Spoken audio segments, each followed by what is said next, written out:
Thank you so much for watching The Real Source with me, Tafadzwa. In this video, I'll be talking about Amandla, a South African film showing on the streaming service Netflix. I have some pretty strong feelings about this one, so please stick around and hear what I have to say. But before we get to that, some quick context into the meaning of the film's title. The word Amandla is the Zulu and Xhosa word for power, but beyond that, it carries significance to the South African story. And so coming to the film, we meet Impi and Nkosana, two boys living in 1980s South Africa under the apartheid system. Their parents both work on a farm belonging to a white family who, although they're benevolent, are still beneficiaries of that system and have racist friends.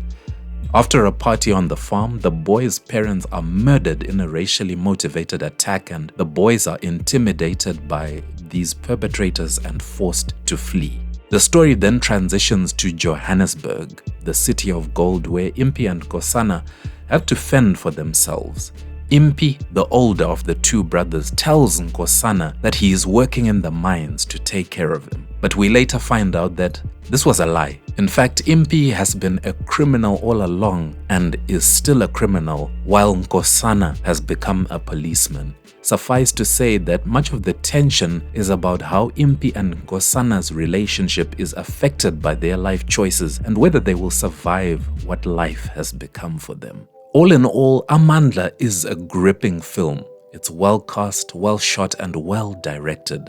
Lemogang Tsipa and Tabo Rametsi star as the two brothers, and they are supported by a really good cast that includes a measured stellar performance by Israel Matseke Zulu as Shaka, the villain. Now, on the subject of villains, I have to say that over time I've become less a fan of villains who only ever do bad things. Life teaches us that people are way more complex than that. And Shaka almost falls into this trap, but I felt he was redeemed by what appeared to be old-fashioned values like loyalty, respect, and punctuality. I really loved his dialogue, and I'm glad that he was written the way he was. Though crime is a huge theme in this film, very little is shown that's graphic. It's not an action movie, but rather a drama.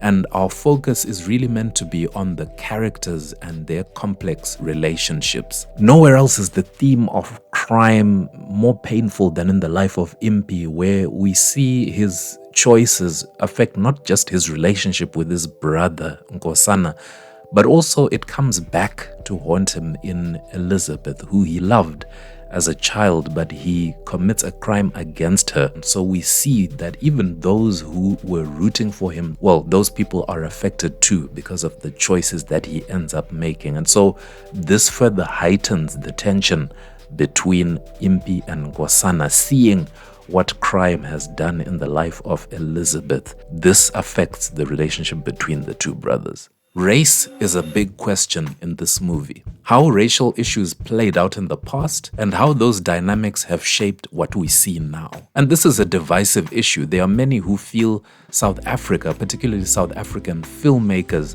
should move on and make cinema and entertainment that doesn't touch on the past in any way. After all, the past is the past. But the reality is that what happened, happened.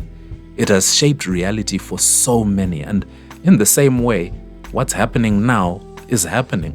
And if we allow it, it will shape realities for future generations. So I say the best way for us to secure a positive future for those after us is to pay serious attention to what we're doing right now. Endings are still a very sore point for me when it comes to movies, and what was a good story to start off with can be ruined by how the story ends. So my spoiler without spoiling is this. The final character who died in Amandla didn't need to die, in my opinion. I'm not sure that the film needed to be this tragic. But if you've watched the movie and have seen how it ended, please tell me what you think in the comments section below. Am I being perhaps too sensitive, or do you agree with what I have to say?